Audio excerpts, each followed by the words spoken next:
10 seconds remaining. Complexities turn to ban. Beastmaster. Complexities turn to pick.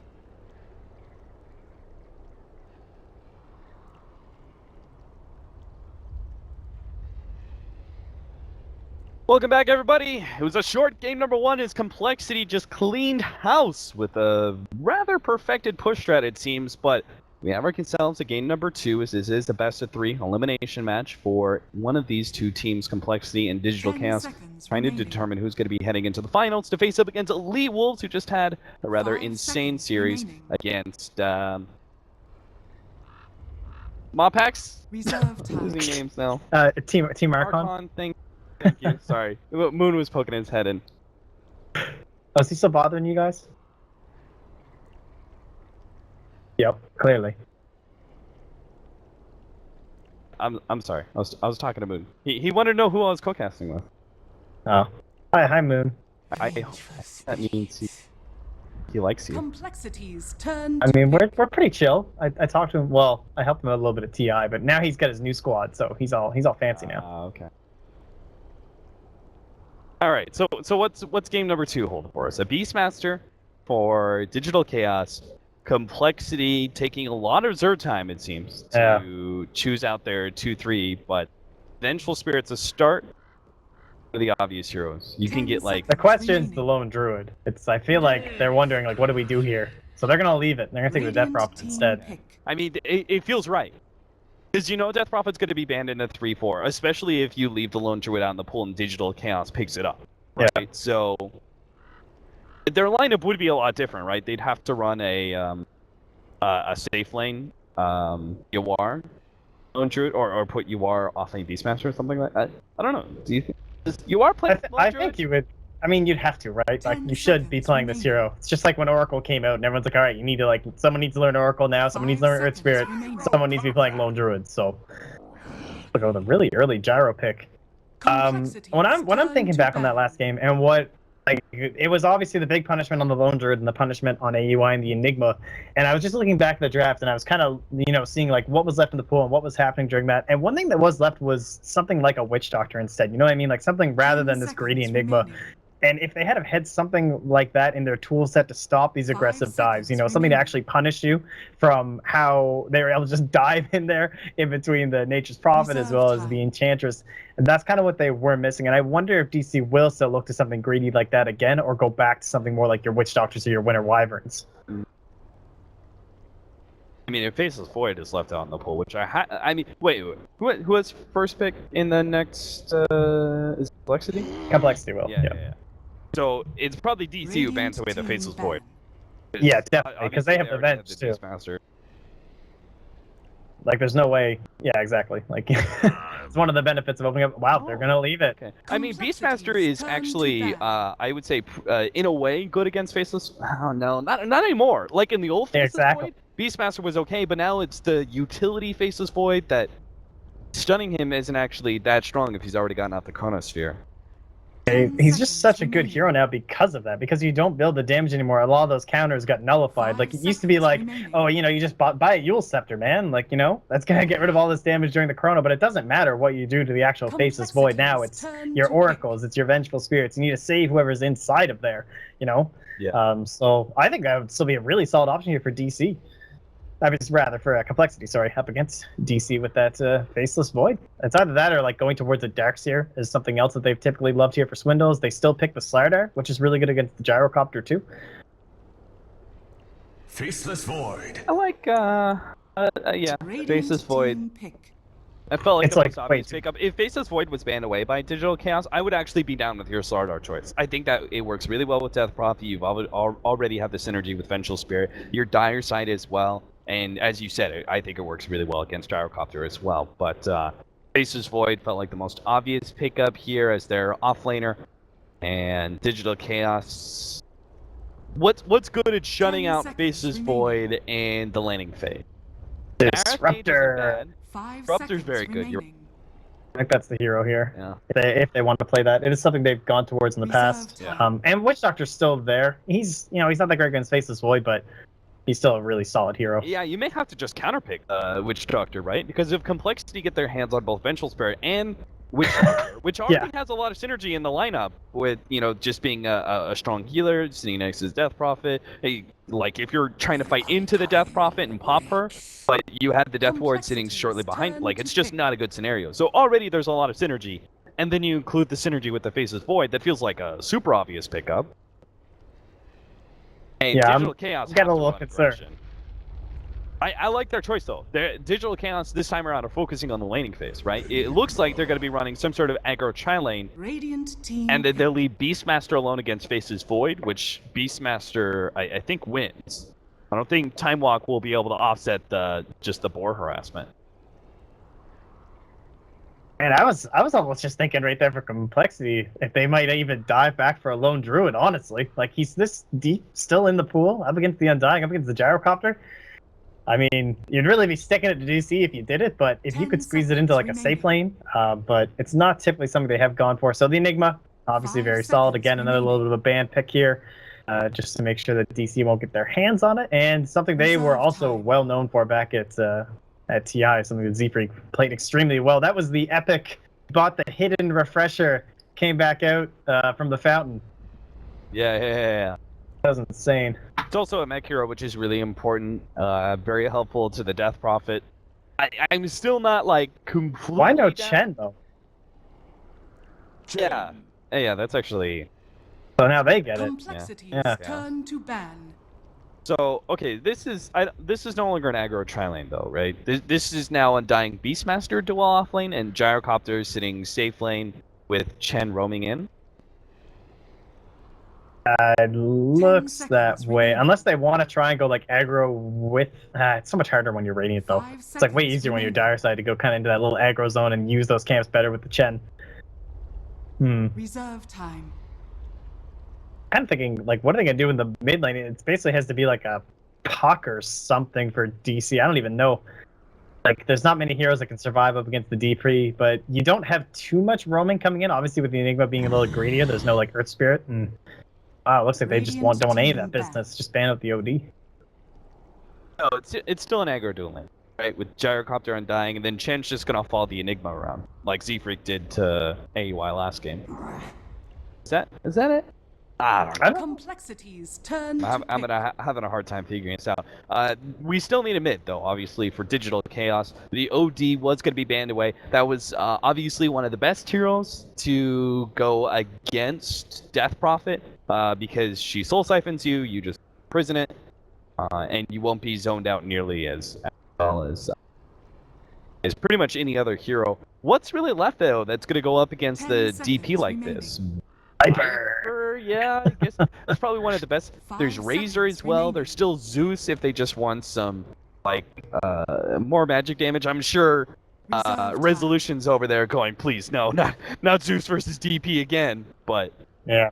he was also in a bad position from the get-go. No Bammy Rune, heavy amount of ganks.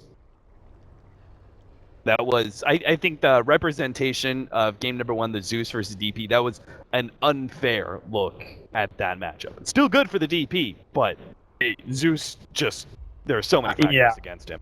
I mean, no bounty rune, no bottle. It's like, that was like hard mode. Yeah. It didn't go well. Let's just leave it at that.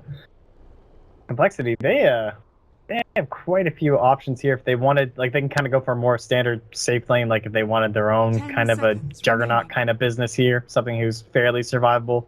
Their lanes are 5 just like, they can do seconds whatever they remaining. want, and it feels like it's going to be okay. Like, I don't see any threats for them. Wow, that's good against the gyro. Radiant That's something we don't see that team. often. Good against the Undying, too. Ranked physical damage. Hey, could that have been the hero last game? D-Freak was playing Enchantress. They needed direct physical damage, which, we automatically went to the Juggernaut. Ursa was banned last time, too. Could that Could have been the hero for Enchantress Digital creeps. Chaos? Yeah. Because you can eat the creeps, too. Because you can eat a Chen creep as an enemy 10 clinks. seconds And you remaining. could have eaten the Enchantress creeps as well, too. Yeah. That would have been pretty solid. Yeah, that was You really- would have had to like really. You would have had to like roam pretty early. Like as soon as you hit 6, you would have had to like really start. Reserve time. You know, shutting down some of these heroes before they got their 5-man lineup, because that's still a problem with Clinks, is that it is dangerous. Oh man, it's so good here though. Push. Oh my Yeah, god. it really is. Black hole as well as the chronosphere, obviously. Oh, that got- is so solid. Really good AoE can. He's got directed physical damage against Gyrocopter. He's got strafe versus the Undying Tombstone. He can eat the Chen creeps. The only Vengeful hero save. the only hero that he's not good against is Beastmaster with the Lockdown Roar and Necronomicon. But now All right, Pug this is dies a as well. resolution hero. And they've Does done this a this- couple times. Does this beat Death Prophet? I don't think it does. I can't see a world where this does well against DP because you're You feel like you need a Tusk or something roaming in to like make advantage of it, you know? I mean, Like some of the- Puck does a fast hero naturally. That is one really good Prepare thing. for battle. Maybe that's enough because he is so naturally fast that he can just outrun the Soul Siphon. Because he's got 20 move MS on DP. And he should be able to farm like just as fast as the Death Prophet because he's spamming hero. So he gets boots at the same time. So he'll probably always be 20 MS over the Prophet. It feels like it would be a good game to have something like that Skywrath Mage or something on 1437, but instead he's on this Undying who can't really punish or harass the DP like you'd like. I've thrown out the uphill decay. Just in case Complexity are running 5 heroes right there. They are going to chase away someone amount. It looks like Complexity are going to run Chessie and a 30 Hanskin seconds at to bottom to start with, but is that because they expected? Are they trying to dodge the aggro lane? I think so. Yeah, because I don't think you want Faceless Void matched up against Beastmaster. I mean, solos, like 1v1s are great for Faceless Void, but I don't think he wins that matchup, and then I don't think you win the Gyrocopter Undying. The battle Yeah, I don't think you win against that begins. either. Well, They seem. yeah. They seem.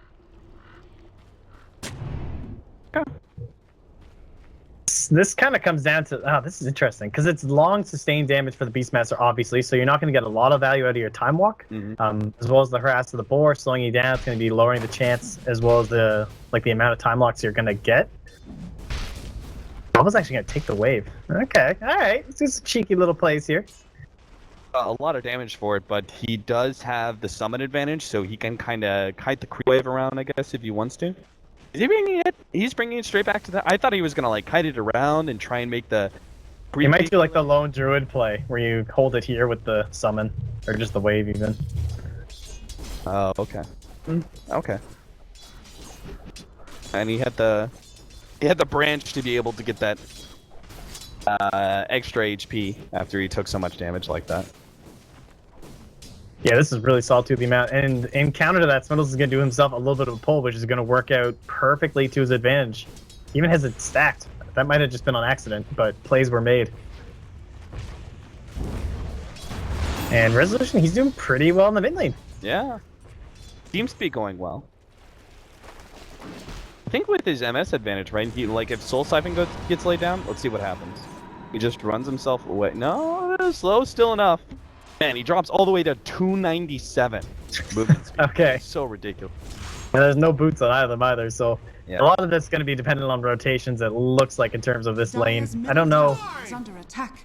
They have Maybe to it's- decrepify the and then run away. Problem is, decrepify's attack range isn't, or the cast range isn't long enough. Because if it was sort of like this instant scenario where as soon as you see Limp going for the Soul Siphon, you just decrepify right away and then Yeah. but the range is just not quite long enough. Visibility. There's gonna be some. It might come down to Nether Blast fake outs, honestly. That could be like another big part of it. Like to how much of a mind game you can play for Limp and catching him on those movements, like use that movement speed to your advantage. So chances are, even after all that, it probably won't be much of a death. They'll probably trade farm relatively evenly until someone actually shows up, so It'll just be bottom lane, honestly, that has any sort of kill potential. You got both your greedy players, Z-Freak, farming nearby. And so is your Chen. AUI, he's got his nice little stack going with the the Wild Wing Ripper. So that's pretty much exactly what you want here. Generally how he tends to play is Chen, going for these like earlier stacks as opposed to like the super early ganks that you might see from like art style. Be a more aggressive Chen. Like that play by Bulba, making sure to collect the creep wave when Swindle was trying to pull over to the hard camp. Yeah, you have so much control with this master. Big advantage to Z-Freak so far. He's level 4 by 3 minutes compared to our Chen, just level 3. This is just natural. Enigma's always gonna farm faster than any other jungler. Yeah, he's got himself a couple stacks here too. Radiant's bottom tower. He's very experienced in this too. Like he plays it so well. If you watch his replays, the amount of farm he gets, it's just as competitive with anyone else who plays the hero. I feel like teams haven't quite figured out, like even I haven't really figured out all the weapons that Complexity even have. Like with this new lineup, there's so many different heroes they can bring out. I wasn't expecting a Clinks. He's running down Resolution. Oh, this answers the question. Can Pugna deal with Death Prophet? Survey says. And the answer is no. No.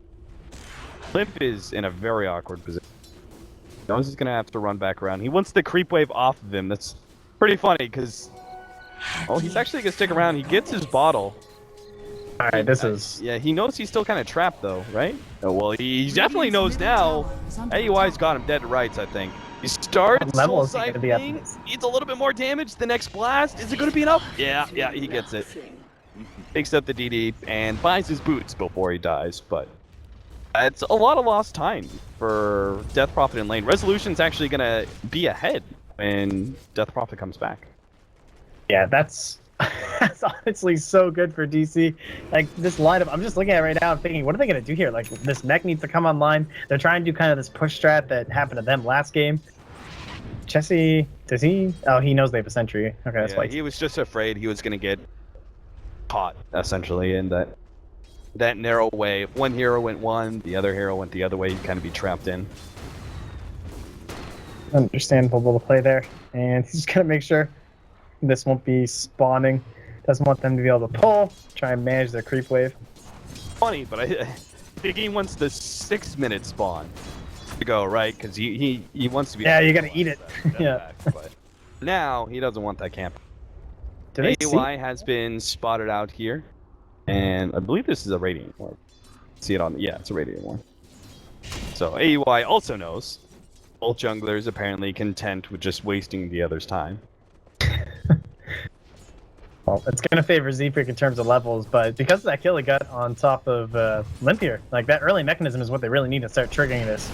All you really care about, honestly, is just levels on Resolution, just get the full points and Nether Blast. Oh, that was smart. That was so smart by Hanskin, but it wasn't enough. I mean, that's still an okay trade-off, though, if you think about it. The Tombstone, 150 gold in exchange for the support, not that bad. Chrono and Black Hole are about to be used here. They really do. That's some hate right there. And Gyrocopter's going to come in. Bulba's not even necessarily dead. Finally, the Malphite will finish him off. Yuar's going to try and clear through all of this one. Yuar's taking a lot of damage, though. Resolution comes in with a haste rune. Uh-oh. Z-Freak does not get hit by that blast, but Resolution will still get the kill. And a TP out from Swindlemones.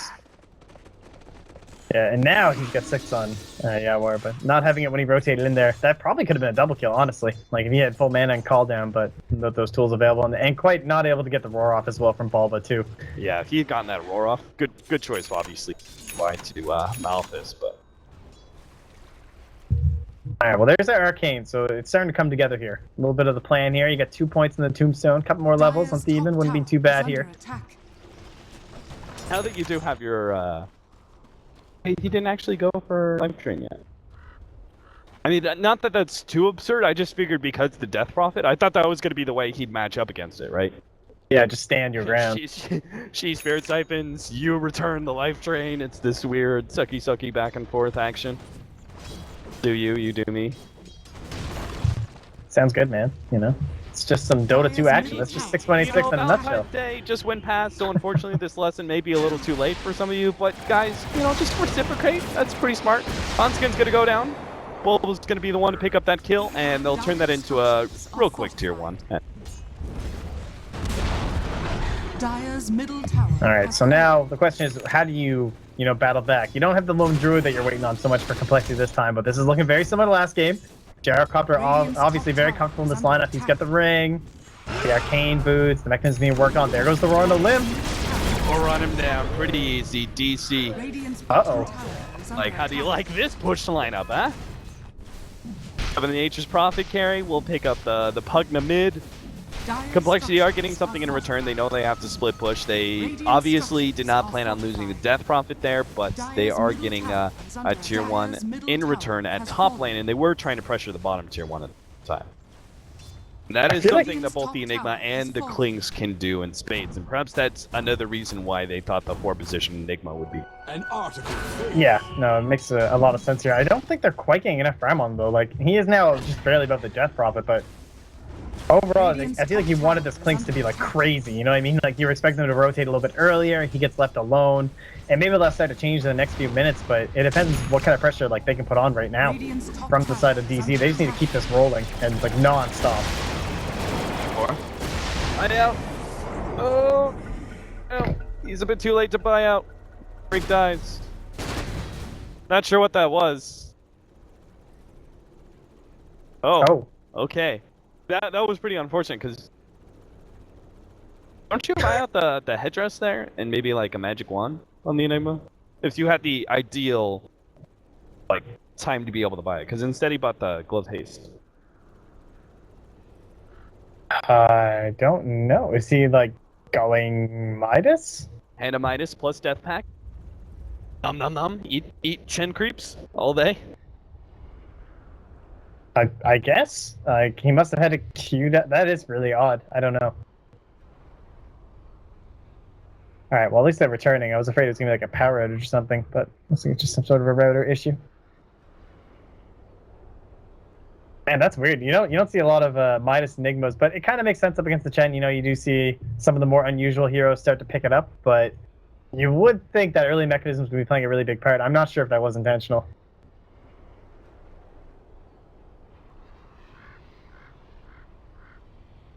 All right. Complexities, team house, internet not going so well.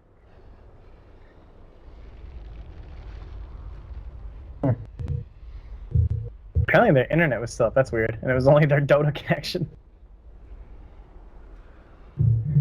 Alright, well, they're good to go. So hopefully that doesn't happen. Or it died and couldn't shop. Oh. I was about to say, because I don't like that gloves haste was not the ideal pickup. I think he would, like, probably internet was going down. He was probably clicking some stuff. Stuff went in, unfortunately, it seems, as Do they have the roar? They do. They don't lead with Bulba for some reason. They just kind of run out there. Get him. This is the Aetherlet's resolution, so he's trying to keep his distance here. He's building that up here. Right. You were gonna, like, what's the point of rotating Bulba at all if you weren't gonna let him lead? Yeah, especially even a Borslow probably would have been enough for that. And the Melon's playing dangerous game, but he does get a pretty good Chronosphere onto UR on the edge there. Z-Freak going in for the black hole. Oh god. He actually gets stunned up. They'll still manage to get UR though. He is most definitely dead. Meanwhile, bottom lane, Jesse has been primal roared up. Doesn't look like he's going to be able to make it out of this one. The nukes are too much for him to handle. Limp is going to be able to come in from behind. If Complexity have more heroes, maybe they can actually really fight DC. As 1437 is going to be the first target, easily Spirit siphoned down. And it looks like the push from DC is going to be stalled, but losing the Clinks was not really... They used Exorcism, and they lost the Clinks in exchange for not dying. That bottom lane engagement alone does not look good for them. For Complexity, that is under attack. Radiant structure. Yeah, I'm just looking here. Yeah, so he was just going for the treads too. He's just trying to tank up a little bit, which is understandable. But either way, yeah, not ideal losing Jesse, certainly. But they will at least be getting some more farm up on the Limp. He's got, again, the Casual Cloak. He did this last game as well before going back into the Yule Scepter, which makes quite a bit of sense. You know, your Death Prophet, you're tanking up a lot of the fight. Every last bit of HP is going to count just to make sure that you can get the return on your ghosts, and as well as obviously all the draining that you're getting from your Dire's siphon. bottom tower is under He attack. hasn't picked up that nice early point in the silence, but honestly, it's not really that crucial this game. The biggest factor would probably just be if you were trying to burst down the Undying before Tombstone. Dire's bottom tower is D-Freak under does attack. complete his treads. I wonder if the treads actually is intentional, allow him to push down, like if he's split pushing like this. Yeah, it's not a bad item on Enigma. Like, Arcanes can sometimes be more common just because of the mana issues, but if you're not grouping up that much, Radiant's middle tower is Yeah, in They my might head, I was going like, you know, don't you try and rush the mag for the death prop and everything. But I guess if they're not planning to fight Digital Chaos right now, right? They know they lose team fights 9 times out of 10 in this specific window, so they just gotta split push and try and get whatever they can, which they just did so pretty successfully. They took the tier 1 in mid, pressuring up the top lane pretty damn well, and Chetzy, as well as 2 others behind him, are actually going to try and catch Digital Chaos on their way out. The best part is, this is normally about the time where heroes start TPing away. The roar goes out. Chetsy's definitely going to be a quick target here, but they do have the Chronosphere as well as the swap to catch Uar in that one, but that's it. But Chetsy has been saved, and he's going to be able to deal with Bulba, and Uar's going to go down to the Spirit Siphon. It looks like 1437 should be able to get the kill on Hunskin, but that is going to be 3 major kills. Very well executed by Complexity, that wraparound. oh man, I'm almost at the point where I'm going to consider Faceless Void a counter to Undying. That is so brutal. Time dilation, like everyone putting more points into it early than they used to. At 4037, he just becomes a creep. You can't do anything. It completely neuters the hero. There's no decay spam, there's no soul rip. You throw down Tombstone and that's your fight. Radiant's bottom tower has fallen. And so they're finally going to start answering back. I felt DC, like, they were playing it so well. They were taking exactly what they needed. They just marched down mid the first time, marched down bot the second time, but throwing a wrench in the cogs. That was definitely like kind of a long con there from Complexity. The way they stayed to the defense at bottom lane and had the smoke wrap around all the way through the jungle, and I mean, it's not surprising. Like, that's just the play that every single time, like, if you're gonna push tier 3, you back up in somewhere in this area usually, and you know, one of the heroes gonna TP out most likely because there's a lanes pushing, so he wants to be able to farm right away. The rest of your heroes back up to the jungle and farm. That was just Complexity knowing what is typically played in that sort of scenario and countering it with the kind of next level move. Yeah, it was a really big play too, because you know the next goal has got to be Roshan. Like, they're pressuring mid only for TPs, and then from here, you've got to be thinking just Roshan. I don't know if they think they're going to accomplish much more than possibly a tier 3. Some okay damage out there. Radiant's bottom tower. They're wrapping is under around attack. again here. They're going to have the black hole in the high ground, but they won't be able to capitalize, so let's just TP out of here. Too risky. Freak. The ward was just placed by 1437, so it was good play. Just defend from tier 3. And then when it does come to the Roshan, they'll have the Chronosphere, they'll have obviously the Exorcism ready, assuming they don't burn it. Maybe that's what they're looking for here for the next swap. Resolution too forward. That very too far forward. Now Swindle's going to look for more. He does get the Chronosphere, but a nice counter there from Bulba. He's going to be able to get some damage on Swindlemelons and takes away all of his mana. That means no time walk out of this scenario, and he is going to go down to the extra damage. Spirit Siphon is dealing a number to 1437, but at the same time, Limit Bin's around it, and Z-Freak has no mana left either. Bulba just almost single-handedly destroyed that fight alongside AUI 2000. And boom! Complexity go from getting a pick off onto a Pugna to losing their mid laner Rax. Dire's middle tower has fallen. Oh, you can see the hunger. Like, they wanted that chase so bad. The kills had now just been tied. It was 8-8. And then you just wanted that Chrono. But once the Chrono only got onto the Undying, it felt like that was just kind of an over fight, you know? Like, Yawar just able to chew through them, tore them apart. It was only 2 points into the attack speed aura, but you could still see the Chen creeps just going to town on everybody in that fight. 4-0-0, triple kill for AUI. And now Roshan. It can be the next target they'd like. It looks like the line's just being drawn top. It's like, who needs Roshan? Go deal with that top lane towers instead. You know, I was thinking about it, you know, in the draft, how it's like, you know, Beastmaster used to be in a way a counter to the Faceless Void back when he was the damage dealer. Now, Beastmaster is a counter to Faceless Void in an entirely different way, which I didn't think about it until I was watching that fight and calling it. Him burning through the mantle of Swindlemelons just left him with nothing. Yeah. That constant time walk is obviously a necessity for this new Faceless Void, so he can't span that out as much as he wants to. He just becomes such an easy pickoff. Oh, Complexity in some trouble. They don't have the Chronosphere to be able to turn this one around. They're just left with a black hole that barely catches 1437. They get that kill, yes. The roar goes out though, and Limp, well, he doesn't have too many Spirit Siphons left. He finishes off the Undying finally. Complexity are just trying to limp themselves out of this one. Suinamelons turns and fights, has the Time Walk, takes up a lot of that damage. This is actually going well for them. As long as Chessie doesn't get caught, a good silence comes out for Limp, but Chessie is going to go down. The dust is too much for him to handle, and these creeps are too much for Limp to move forward and try and counter that one out. The buybacks are there. Suinamelon's going to try and run himself away and just buy time, but it seems Digital Chaos will ensure that they get Roshan, even if it was at a bit of a hefty net worth cost. Oh, this buyback. An equally hefty net worth cost on Complexity, as they're going to blow a buyback of their own. They have the chrono, I can understand this, but I don't know if you can get the proper positioning for it. Yeah, especially like a Clinks is not instantly ready to fight, right? Because you have to death pack. Are those Greaves done? He does get a death pact onto a bigger creep, and Suinamelons does get out. They've stalled out the Roshan. Man.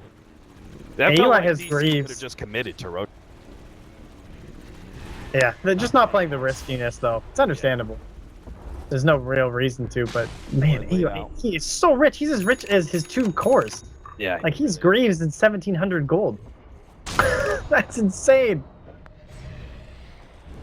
Take down the board. Digital Chaos still have so much with the Chen Creeps and everything else. The Chronosphere, though, catches on 3. Is there going to be enough follow-up? Z-Freak's already going to be slowed down. He can't get off a good night. Midnight Pulse. And Chessie, he's being destroyed by Bulba right now. They jump in with Limp with the Exorcism going to town on UR. They saved there from the Pugna. UR's actually going to be able to live through all this physical damage. Hanskin finally goes down, saving Limp's life in the process. But Limp, he has so many goddamn zombies on him that it's a zombie apocalypse. He dies as well. 3 down for Complexity, and Digital Chaos do take that Roshan. And dare I say, they're going to take game number 2 because of this. Complexity losing 2 big fights in a row like this. I think you can't afford it against this kind of push lineup. No, buybacks were used as well. They didn't get the gem up and running here to help secure the rest of the map control. You've obviously got the Aether Lens as well as drums up here on resolution, so they built for this timing. Like, they've got everything ready. Swindles is just like hanging around bottom. He has no mana for time block. Getting chenned up. Well, what are you gonna do? Oh, he gets it out. Jumps to the side, but like, even if he does manage to live, say AY stops the key, is under attack. you're not in the fight. You never will be. You have to wait until the mana for a TP scroll. And it looks like he will survive, but bottom lane of Rax is gonna be taken here.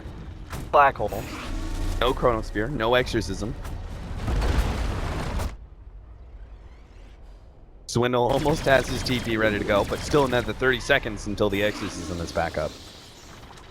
I mean, they still have, like, unspent gold here on the side of DC, but they don't even care. Like, some of them are walking around with 2k, but it's fine.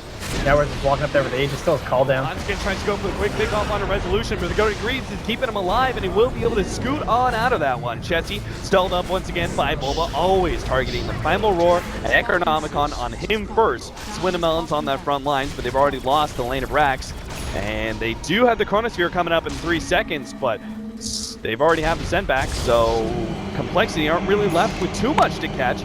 Swindle trying to catch up, but he doesn't have enough mana for the Chronosphere anymore. Z-Freak did catch 2 with that black hole, but it's still not enough. They know it too, and that's going to be the end. Bulba ends it with a triple kill, and it was a fast series so far. We're already in the game number 3, but a 1-1 all comes down to it. That Tombstone has crushed them every single fight. Like, trying to get the strafes off, trying to destroy it. Every time the high ground misses, where, you know, it's not like dewarding.